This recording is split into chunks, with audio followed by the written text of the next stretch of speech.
또 내가 내게 이르노니 너는 베드로라. 내가 이 반석 위에 내 교회를 세우리니 음부의 권세가 이기지 못하리라. 내가 천국 열쇠를 내게 주리니 내가 땅에서 무엇이든지 매면 하늘에서도 매일 것이요 내가 땅에서 무엇이든지 풀면 하늘에서도 풀리리라 하시고. 아멘. 예, 여기까지만 읽겠습니다. 오늘 이 제목이 천국 열쇠라는 제목인데요. 하이델베르그 요리문답 이제 83문부터 85문까지인데요. 처음에 우리 하이델베르그 요리문답에 여러분 제가 세 부분으로 나눠졌다는 거 말씀드렸는데 뭐 저도 기억을 못하니까 여러분 당연히 잊어버렸겠죠.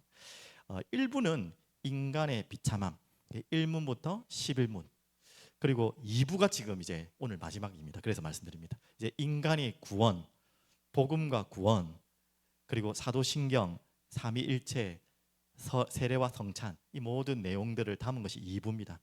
12문부터 오늘까지 하는 85문까지 마무리되는 부분이고, 다음 주부터는 이제 3부 마지막 갑니다. 인간의 감사에 대한 부분들, 이제 10계명과 지금 우리가 하고 있는 주기도문까지 이렇게 마지막 연결되는데, 오늘은 그 가운데 이제 마지막 2부 마지막을 이야기하는 것입니다. 왜 천국 열쇠라고 했는지는 이제 메시지에 나오고요. 이번 주 내내 우리가 질문하는, 이번 주가 아니라 우리 평생의 모든 기도의 내용에 가장 근본적인 질문이죠. 하나님 뜻이 무엇입니까? 하나님 뜻이 무엇입니까?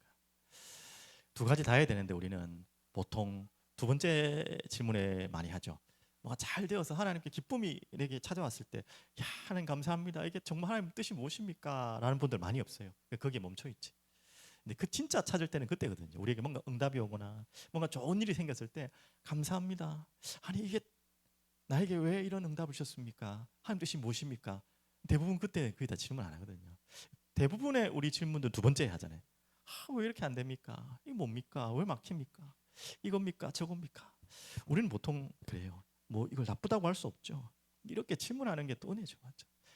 그래서 오늘 여러분과 저도 하나님의 뜻을 묻다가 질문하다가 또 이 자리에 온 줄 믿습니다.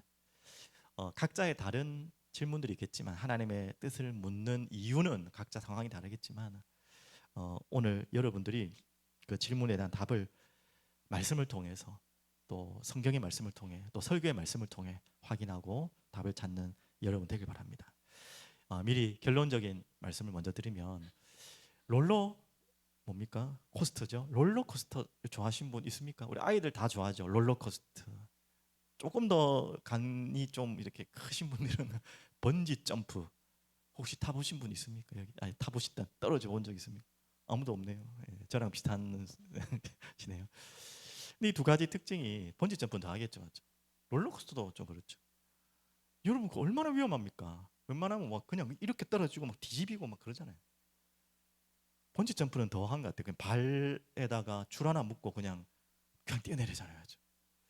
얼만큼 그 기계를 믿으면, 얼만큼 그 줄의 단단함을 믿으면 보통 죽는 거잖아요. 잘못하면 그 떨어지거나 이렇게 끊어지거나 기계가 고장이 나거나 이게 안전바가 팍 올라가 버리거나 이래 버리면은 뭐 거의 가능성이 없는 이야기지만 죽을 수 있잖아요, 맞죠? 그래도 가능성이 없다고는 할 수 없잖아요. 좀 무섭죠, 맞죠? 그런데도 우리는 거기에 아이들부터 어른까지 뭐 간이 너무 작은 저 같은 사람 말고는 다 맡기고 타요. 롤러코스터도 타고 번지 점프도 제가 뭐 겁만 없으면 저도 뛰겠는데 너무 겁이 많아서 저는 못 뛰겠고 그렇게 뛴단 말이죠. 그걸 가지고 또 저 사람 정신 이상한 사람이다는 말 아무도 없어요. 용기 있다, 대단하다 그러죠, 맞죠? 근데 잘 생각해 보면 얼마나 위험한 겁니까? 그 줄이 도대체 뭐길래 나의 생명하고도 바꿀 수 있는 줄입니까? 그 기계가 얼만큼 대단하길래 내 생명도 맡길 만한 그게 아니잖아요, 맞죠? 그런데도 맡기는 걸 대단하다고 다 칭찬하잖아요. 하물며 무슨 말 하겠습니까? 우리가 하나님께 매달려 있는데요. 롤러코스터보다 더 확실하게, 그 번지점프의 줄보다 더 확실하게 하나님 우리를 딱 붙들고 계신데 우리는 즐기지 못하죠.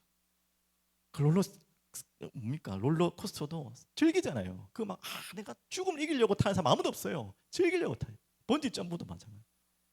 내가 죽음을 이기겠다 하고 아니거든요. 즐기고 즐기는. 근데 우리는 그 전능하신 하나님의 손에 붙들려 있는데도 즐기지 못하고 조금만 불안하고 떨어질 것 같으면 그 끈이 끊어질까 봐, 하나님에서의 끈에서 끊어질까 봐 벌벌 떠는 우리 모습들 보면 잠시 생각하는 그런 내용입니다. 제가 왜 이야기를 합니까? 정말 우리가 할 거는요, 하나님 뜻 찾으면 된다.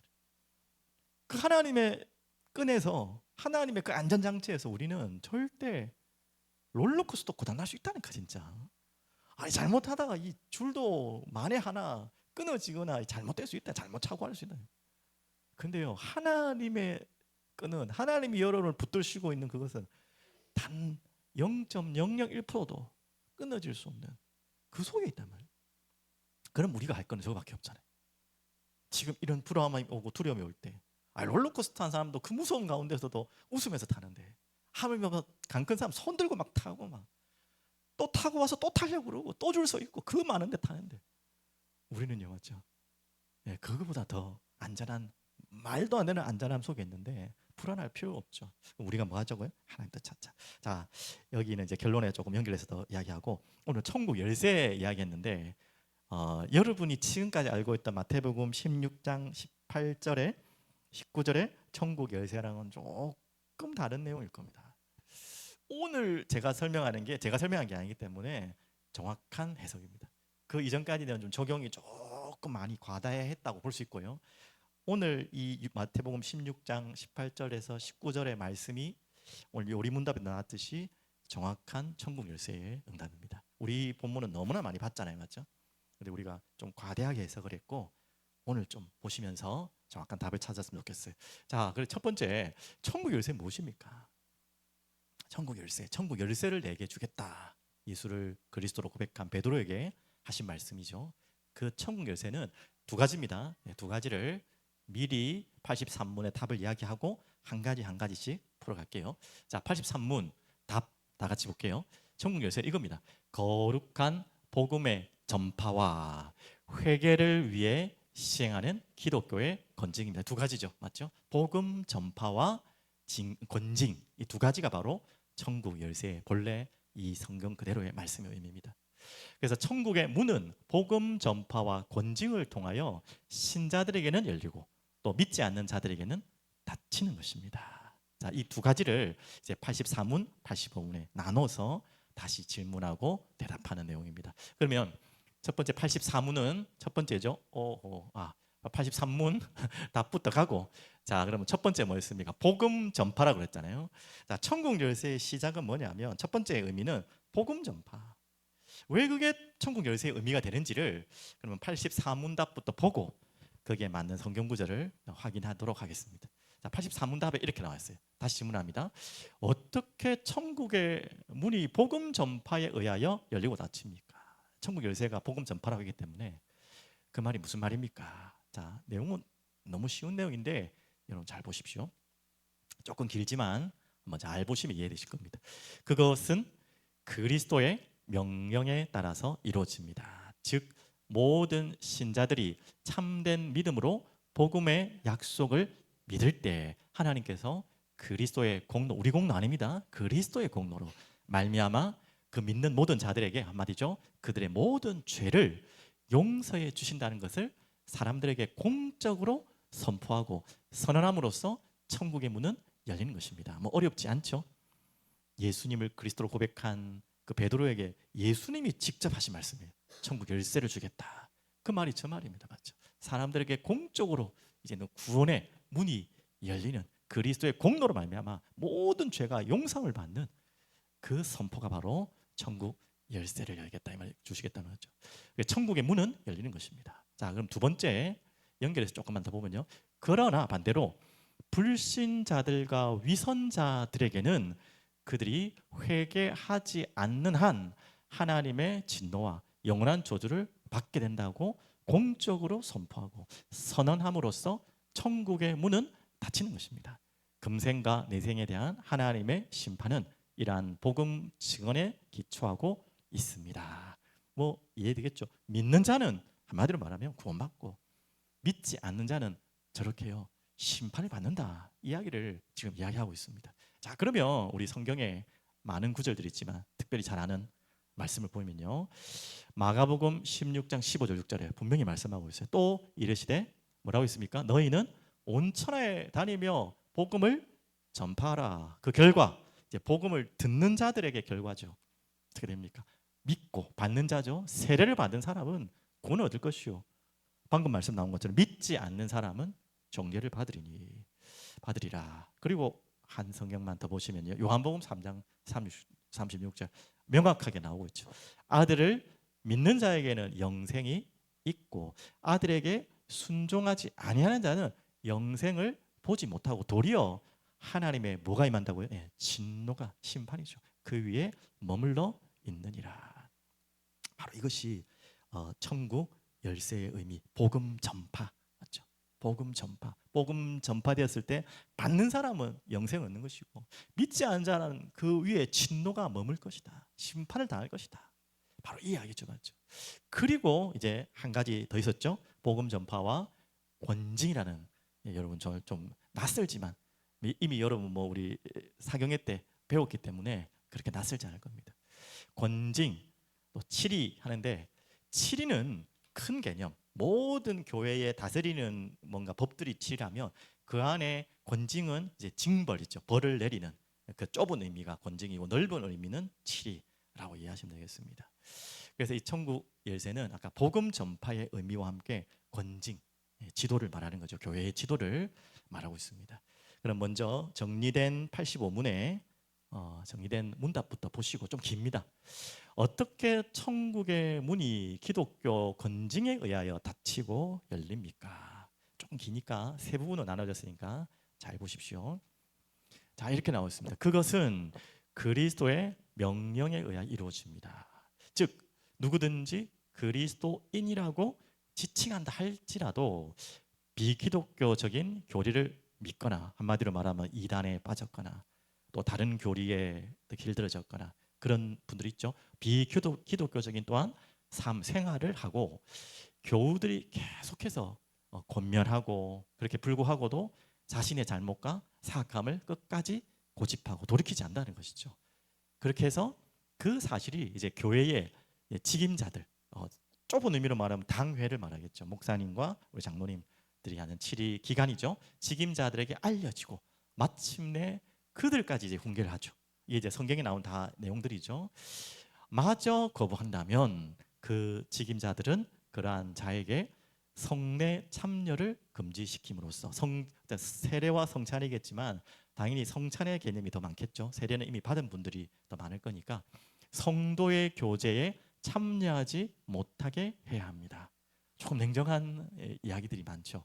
그리고 세 번째 또 있습니다. 하나님께서도 그를 그리스도의 왕국에서 쫓아내줄 것입니다.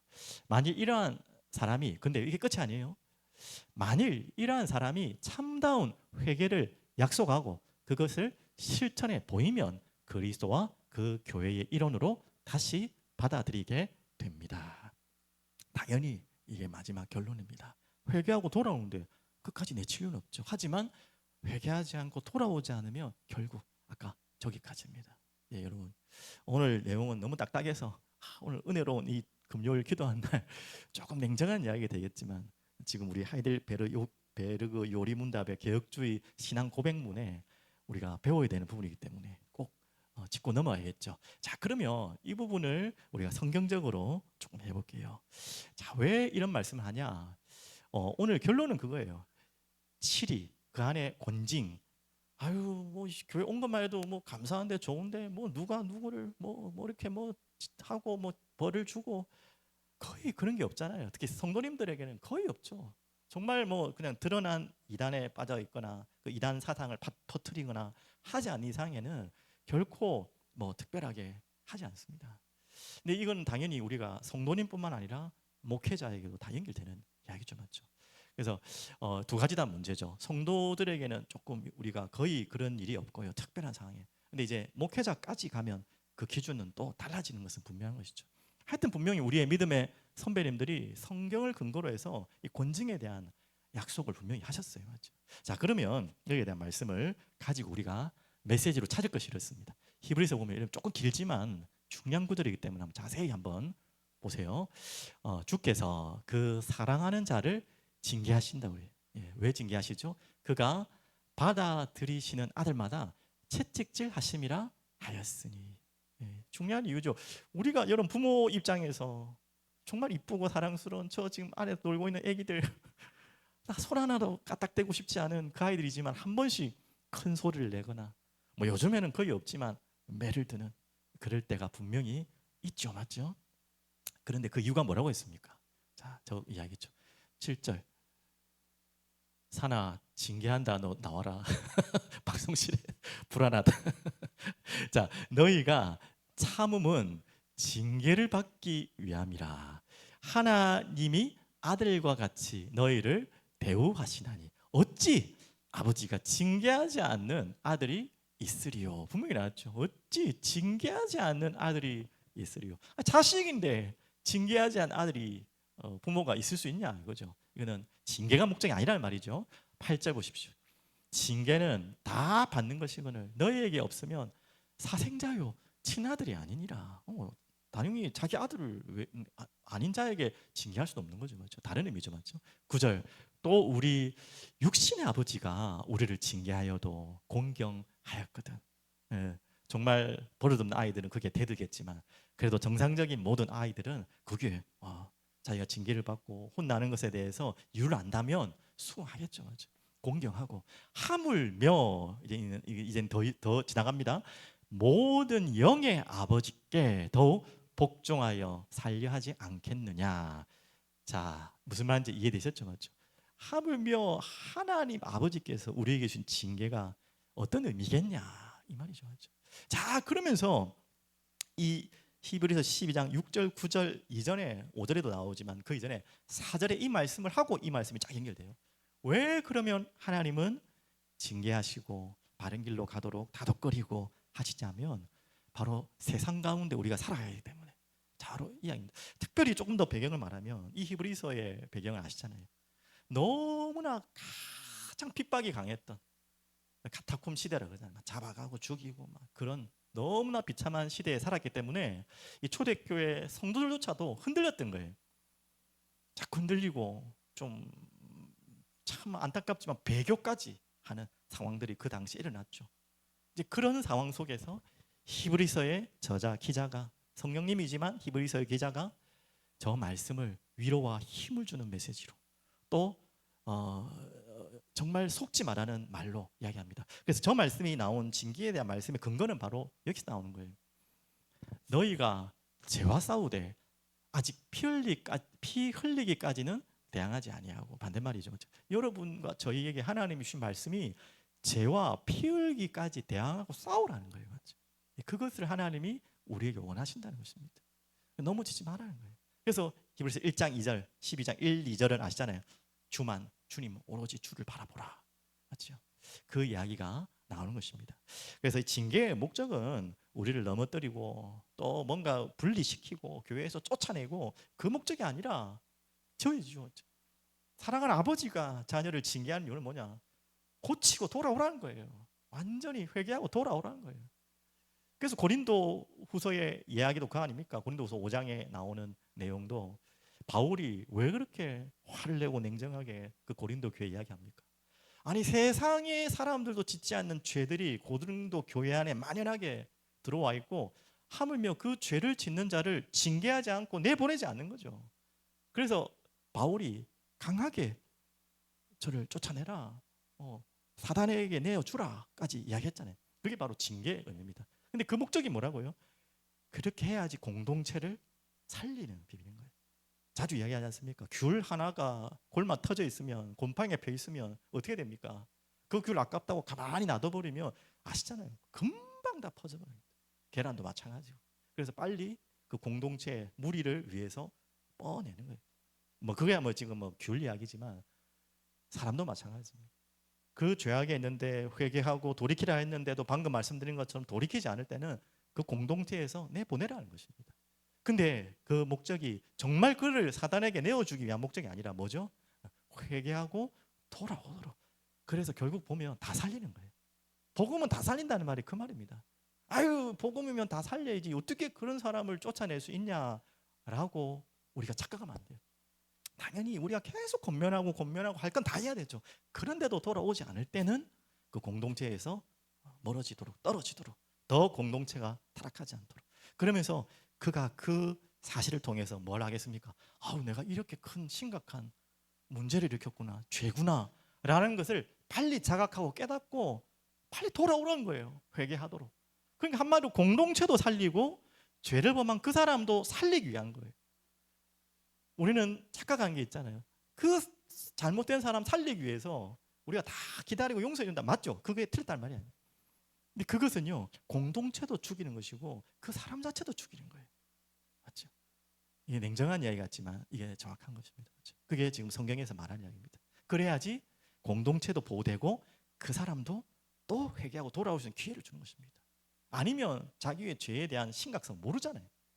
아, 괜찮은가 보다. 아, 뭐 이 정도까지는 다 뭐 봐주고 하나. 내가 좀 잘못했지만, 아이고 뭐 그러면 그 사람이 바뀔 수 있겠습니까? 안 그렇죠, 맞죠? 그런 이야기가 숨어져 있는 내용입니다. 그래서 죄는 미워하되 사람 미워하지 마라, 이런 우리가 성경의 내용은 아니지만 우리 잘 아는 내용이잖아요. 이 의미는 죄는 미워하고 사람은 미워하지 마라 해서 죄도 다 덮어주라 이 말이 아니에요.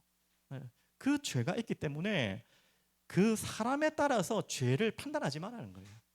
그 이야기입니다. 그래서 저 사람 내가 좀 좋아하는 사람이니까 이 정도 죄를 지었지만 아이고 그냥 좋은 게 좋은 거다. 반대로 내 저 사람 원래부터 싫어했어. 원래부터 눈에 가시였어. 근데 죄를 지었네. 잘 됐다. 그래서 죄를 막 가중 처벌하는 거죠. 그걸 하지 말라는 거예요. 죄에 대해서는 공평한 처벌이 필요한 것이죠, 맞죠? 최대한 우리가 보호해주고 돌아오도록 하되 그거는 전제하지 않는 것이 아니고. 좀 길어졌는데 이게 바로 교회의 질서에 또 오늘 하이델베르그 요리문답에 나옵니다. 그래서 천국 열쇠의 의미가 두 가지. 복음 전파, 설교죠. 복음의 메시지를 선포하고, 그리고 또 권징 자체도 바로 천국 열쇠로 돌아오게 한다는 의미가 바로 그거예요. 권징을 통해서 잘못된 자는 고치고 돌아와서 천국으로 돌아오고, 그리고 그 공동체 전체를 천국의 배경 아래 보호하기 위한 그 장치가 바로 권징이다. 그래서 천국 열쇠가 권징도 포함되는 것입니다. 좀 복잡하지만 이해하신 줄 믿고요. 자, 그러면 오늘 우리가 서론에 질문된 것처럼 뜻이 이루어지다, 우리가 해야 될, 항상 해야 될 기도, 하나님의 뜻을 찾는 기도. 여러분도 많이 기도하시죠? 저도 뭐 당연히 뭐 목회자고 교회를 심부름하고 있으니까 제일 많이 하는 질문이에요. 하나님, 뭐 계획 세울 때마다, 기도할 때마다 하나님 어떤 게 하나님 선한 계획입니까? 이렇게 할까요? 저렇게 할까요? 지금도 고민 중이고. 그런데 그럴 뜻을 묻지 않는 적은 없지만 이번에 서론에도 말씀을 간증한 것처럼 이제 기도를 정말 진실하게 진지하게 하다 보니까 어떤 마음이 오냐면 가장 깊은 곳에 내 자신이 자꾸 하나님을 사랑하고 하나님이 기뻐하시는 그 온전한 마음의 뜻을 묻기보다는, 그게 없는 건 아니죠. 당연히 있죠. 그거보다는 하나님 이렇게 해야지 좀 잘 될까요? 이렇게 해야지 교회가 조금 뭐 이렇게 좋을까요? 좋은 의미지만 그 속에는 그게 더 무게 중심이 좀 더 가 있더라고요. 그게 좀 발견됐어요. 그래서 여러분에게도 우리가 뭐 완전히 할 수도 없지만 한마디로 간단하게 말하면 우리가 하나님의 뜻을 묻는 이유가 좀 극단적입니다. 두 개가 다 포함됐지만 하나님을 거래관계로 내가 하나님 뜻을 찾느냐, 거래관계는 분명히 유익과 손해가 있잖아요. 그것을 찾기 위해서 내가 하나님께 뜻을 묻느냐, 아니면 사랑관계이기 때문에 하나님 뜻을 묻느냐, 다른 이야기죠, 맞죠? 자식이 부모에게 아버지 어머니의 뜻을 찾을 때 두 가지 종류가 있어요. 다 똑같아요. 아버지 어머니가 기뻐해서 내가 뭐 얻어낼 게 있기 때문에 용돈을 좀 더 얻든지 내가 뭔가 얻을 게 있잖아요. 사랑을 받든지 뭔가 있잖아요. 그걸 통해서 자녀가 부모에게 뜻을 찾는 사람이 있고, 나쁘다고는 할 수 없겠죠. 귀엽죠, 맞죠? 근데 두 번째, 이제 좀 성장하면 아이가 엄마 아빠가 너무 감사하고 나를 키워주게 감사하고 정말 너무 좋고 해서 저 엄마 아빠가 원하고 기뻐하는 게 뭘까를 찾는 거랑은 비슷하지만 차원이 다르죠, 맞죠? 첫 번째가 시작되겠지만 거기에 머물러 있으면 안 되고 이제 두 번째로 계속 가야겠죠. 오늘 그 하나님의 뜻을 찾는 중에 우리가 잘 아는 하나님의 뜻은 어디에 있습니까? 두 가지라고 했죠. 제일 첫 번째는 성경과 하나님 말씀을 전달한 설교에 하나님의 뜻이 있다. 분명히 하죠. 그래서 정말 방금처럼 내가 하나님께 뭔가 이렇게 뭔가를 좀 잘 보여가지고 내게 뭔가 유익한 좋은 것들을 얻기 위한 그런 찾는 의미에서 성경을 읽는 게 아니라 진짜 하나님 나를 구원하신 계획, 그 영세전부터 있던 계획이 예수 그리스도를 통해 이루어진 그 어마어마한 구원의 계획, 그게 성경에 다 나와 있잖아요. 그 마음을 찾는 것이 바로 성경을 보는 눈입니다. 여러분 성경을 볼 때마다 꼭 그렇게 기도하시면서 성경을 읽으십시오. 유대인들도 성경 엄청 읽었다. 우리하고 비교도 안 되잖아요. 근데 그들은 왜 그렇게 성경을 읽고 상고하고 암송하고 막 머리에 다 감아가면서 손에 감아가면서 그렇게 읽어가는데 왜 하나님의 뜻을 찾지 못했을까요? 아니 하나님의 뜻하고 반대되는 길을 갔을까요? 왜 예수 그리스도를 알아보지 못했을까요? 아니 왜 예수 그리스도를 죽였을까요? 속된 말로 진짜로 맞죠? 왜 그렇게 됐습니까? 참 그게 숙제지만 예수님은 명확하게 그 이야기를 하셨잖아요. 바로 네 마음속에 유대인들이에요. 하나님 사랑하는 마음이 없구나. 너를 사랑하고 있구나. 하나님께 영광 돌릴 마음이 없구나. 너희들끼리 영광을 구하고 있구나. 그렇게 돼버리면 뭐하는데 아무리 성경을 백독 천독하고 막 읽어도 그게 내게 하나님 뜻을 찾는 게 아니에요. 여러분 어떤 마음으로 성경 뭐 그렇게 잘 모르셔도 되는데 알면 더 좋은데 어떤 중심으로 여러분 성경을 하나님의 구원 계획 맞잖아요. 어떻게 하나님이 우리를 영세전부터 성부, 성자, 성령 하나님께서 구원 계획을 세우시고 자기 아들을 내어주셔서 그 계획을 성취해 나가시고 성령으로 도장을 찍고 인치시는 그 영원한 하나님의 사랑을 내가 받았다면 그 눈으로 성경을 봐야죠. 맞죠? 여러분 그렇게 보여줄 수 있도록 그러면서 하나님 나라를 꿈꾸는 설교도 마찬가지입니다. 여러분이 설교를 들을 때마다 그런 마음으로 설교자도 마찬가지입니다. 그런 마음으로 전하고 그런 마음을 듣고 오늘 그렇게 되어줄 수 있도록 오늘 여러분 함께 기도하시기 바라겠습니다. 그리고 이제는 하나님 뜻을 찾았어요. 이제 그 뜻이 발견되었다면 우리가 할 것은 무엇밖에 없습니까? 순종하고 순복하고 복종할 수 있도록 이것도 은혜입니다. 하나님 뜻이 100% 맞는데도 우리가 안 하는 게 너무 많잖아요. 여러분과 저희는 하나님 뜻을 묻고자 하고 저도 그렇거든요. 그냥 하나님 뜻만 알면 내가 무슨 일도 하겠습니다 라고 고백할 만큼 하나님 뜻을 궁금해하고 찾는데요, 그래 이게 하나님의 뜻이다 라고 하는 것은 우리가 안 하고 있을 때가 너무 많죠. 맞죠? 이렇게 우리 모습이 맞죠? 너무나 뻔히 알고 있는 거 또 우리는 안 하잖아요. 맞죠? 그래서 우리에게 하나님의 뜻을 아는 것이 중요하다면 이제 하나님의 뜻이 알게 됐다면 그 하나님의 뜻에 순종할 수 있도록 복종할 수 있도록 그 믿음을 달라고 여러분 오늘 기도하는 귀한 밤 되면 좋겠습니다. 마지막 결론으로 조금 나눌게요. 주제가 계속 이렇게 나왔는데요. 문제가 우리에게 찾아올 때, 또 고난이 찾아올 때, 아까 말씀드린 것처럼 서로들 말씀드린 것처럼 이 롤러코스터는 왜 재밌습니까? 그냥 직선으로 가면은 재밌습니까? 그건 누가 타겠어요? 기차를 타지 그냥 맞지? 근데 왜 롤러코스터를 그렇게 줄 서가면서 왜 아이들이 못 타서 안달이 납니까? 또 돈까지도 줘가면서 난 제게 돈을 준다고 못 하겠어요. 진짜. 번지 점프 제게 뭐 하여튼 뭐 엄청난 돈을 준다고 해도 모르겠습니다. 얼만큼 주면 제가 할지는 모르겠지만 웬만한 돈으로는 좀 못하겠어요. 간이 작아서. 근데 우리가 돈을 주고 하잖아요. 그것도 거금을 주면서 차로 타면서. 그 이유가 뭡니까? 바로 떨어지니까. 롤러코스터는 왜 그렇게 탑니까? 뒤집어지니까. 또 떨어지고 뒤집어지고 하니까 아니 그게 뭐 좋다고 그걸 돈을 내고 줄을 서가 탑니까? 맞아. 한 가지 이유밖에 없죠. 뭘 믿는 거죠? 롤러코스터를 100% 믿는 거예요. 그렇지 않으면 어떻게 탑니까? 어떻게 번지 점프를 담대하게 돈 내가면서 그것도 멀리까지 타러 갑니까? 그 줄을 100% 믿는 것이죠. 그렇지 않고서는 할 수가 없어요. 아무리 감커도.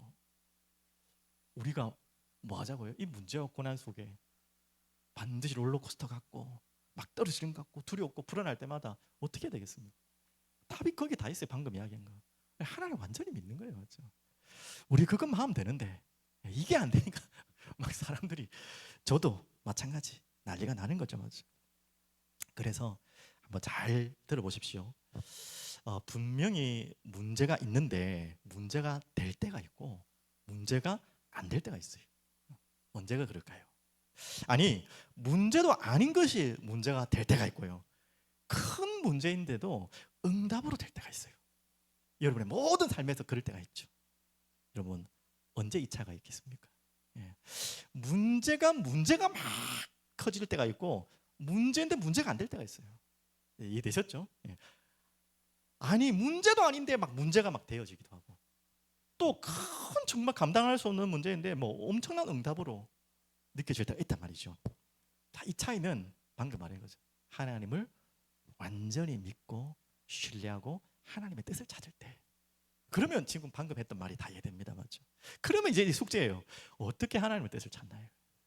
아니 문제가 되지 않고 문제가 와도 문제가 되지 않을 만큼 우리에게 하나님의 뜻을 찾는 비밀, 하나님을 완전히 신뢰할 수 있는 비밀, 그게 뭘까요? 이미 여러분 잘 알고 있습니다. 그게 바로 기도입니다. 다시 한번 말씀드려 볼까요? 여러분 문제가 자꾸 커져서 문제가 되고 문제되지도 않는 것이 문제가 되는 이유는 뭔지 아세요? 여러분 개인에게 기도가 멈춰버리면 그렇게 돼요. 모든 게 다 문제가 돼요. 교회도 마찬가지입니다. 공동체도 마찬가지입니다. 문제가 자꾸 커지는 이유는요, 문제가 없을 수 없다. 우리 삶과 우리의 모임과 우리의 모든 가정의 모든 곳에는 문제투성이에요. 근데 어떨 때는 이 문제가 너무 계속 커지고 어떨 때는 문제가 아니고 응답으로 바뀔 때가 있어요. 이 두 가지 답니다. 여러분이 진짜 이 기도의 비밀이라면 믿음의 영역이기도 하지만 실제로도 그래요. 기도를 놓쳐버리면 아무것도 아닌 게 계속 문제가 되고요. 실제로도 또 문제는 더 커지고요. 반대로 기도를 회복하고 찾으면 이 믿음의 영역이지만 실제로도 문제가 해결될 뿐만 아니라 해결이 안 돼도 응답으로 와요. 한마디로 뭐 하자는 거죠? 네, 기도. 네. 그 기도의 근원이 뭐라고 다 말했듯이 롤러코스터 그리고 번지점프 생각하시면 돼요. 완전히 다 믿는 거예요. 기도의 근본은 그 기도의 대상을 완전히 신뢰하는 거예요. 어떤 순간에도 내가 지금 떨어지고 있어도 행복한 이유가 뭐라고요? 주를 믿고 있잖아요. 내가 뒤집어지고 있어도 기쁜 이유는 뭡니까? 그 기계를 믿고 있잖아요. 우리가 지금 떨어지고 있어도 뒤집어져도 흔들리지 않고 기쁘고 즐거울 수 있는 이유는 하나밖에 없어요. 나를 붙들고 있는 그분을 완전히 믿으면 돼요. 그것 정도가 아니라 뭘 믿어야 되죠? 그분의 뜻을 믿는 겁니다. 그분을 믿는 것으로 끝난 게 아니라 그분이 나를 붙들고 있는 것을 믿는 정도가 아니라 나에게 너무나 좋은 뜻을 이루고 있다는 거. 여러분 그 두 가지를 믿는 것이 바로 기도입니다. 또 그것을 찾는 것이 기도입니다. 기도하지 않으면 그게 안 느껴지거든, 안 찾아지거든요. 오늘 밤에 그렇게 기도하길 바랍니다. 그래서 또 여러분 항상 하는 질문이지만 하나님 다 아신다나요? 내가 뭐 기도 안 해도 다 아시는데 왜 자꾸 그냥 기도를 하라고 하십니까? 세 가지로 정리해 볼까요? 나를 의지하지 말고 하나님 의지하라고 정리하면 맞죠? 그거잖아요. 하나님께 나오도록 하나님 우리가 자꾸 말 걸고 싶어 교제하기를 원하세요. 하나님과의 관계를 더욱더 가깝게 하기를 원하시는 거예요. 그래서 자꾸 기도하게 하시는 것이죠. 두 번째는 뭡니까? 이제 그분의 능력과 그분의 여러분을 향한 사랑을 보여주시기 원하시는 거예요. 기도 다 아시는데 자꾸 왜 우리 보고 기도하라면 그냥 알아서 좀 해주지. 하나님의 의지하고 하나님께 나오도록 하는 것이고 그리고 하나님의 전능하심과 능력을 보여주시고 그분의 사랑을 표현하시려는 것이 우리에게 기도하라는 이유입니다. 그리고 마지막 세 번째는 뭡니까? 바로 방금 말했듯이 하나님의 뜻을 찾도록 그걸 발견하도록 계속 우리를 기도하게 하신 것입니다. 그 뜻이 찾아지면 찾아오는 평안과 기쁨과 행복과 감사가 넘치거든요.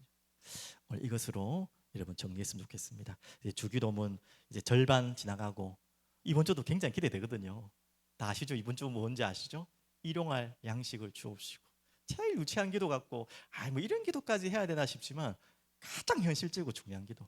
주일날 기대하십시오. 저도 메시지 다 정리해놨거든요. 저도 기대돼요. 가장 좀 뭐 우리가 이런 것까지 해야 되나 싶지만 종교적인 것 같지만 아니에요. 너무 소중한 기도. 오늘 이 주기도문을 통해서 정말 기도를 찾는 그리고 기도를 발견하는 여러분 되시기를 간절히 축복드립니다. 또 참고로 우리 나중에 또 행정위원회 모임 때 하겠지만 이제 주일날 이제 오후 모임을 가지려고 합니다. 그래서 제 나름대로 이 오후 모임의 의미 있는 모임의 이름을 지금 생각해놨거든요. 지금은 공개 안 하겠습니다. 좀 유치할 것 같아가지고 공개를 안 하는데 나중에 들어보고 여러분들 반응이 좋으면 결정짓고 여러분 피식피식 웃으면 바꾸려고 하거든요. 하여튼 의미는 그렇습니다. 제가 의미만 설명해 볼게요. 마지막 때를 준비하며 살아가며 하나님 나라를 이루어가는 모임. 그런 의미의 모임입니다. 한번 생각해 보십시오. 그런 의미의 모임의 이름이 어떤 이름이 좋을지. 그래서 당연히 메시지가 또 우리가 다시 한번 적용하는, 실천하는, 이제 주일날 예배 때 받은 메시지를 이제 실제로 우리가 여러분의 삶의 자리에 가기까지 이제 녹여서 가야 되잖아요. 잘 이렇게 담아서 가야 되잖아요. 그런 시간이 이제 오후 모임이 될 것이고요. 그리고 우리가 이제 말씀으로 일어나서 찬양하고 기도하고, 또 방금 말했던 성경의 교리들을 더 정리하고, 또 전도에 대한 고민도 하고, 이런 다양한 모임들을 준비하려고 합니다. 여러분 기도로 함께 해주시고, 그리고 여러분의 의견도 여러분 많이 이렇게 제안해 주시면 좋겠습니다.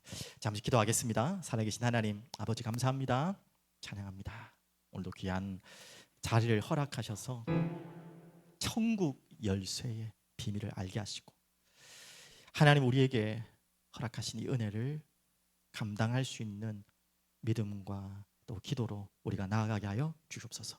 오늘도 기도 속에 하나님의 뜻을 찾는 시간 되게 하여 주시옵소서. 감사드리며 살아계신 예수 그리스도 이름으로 기도합니다.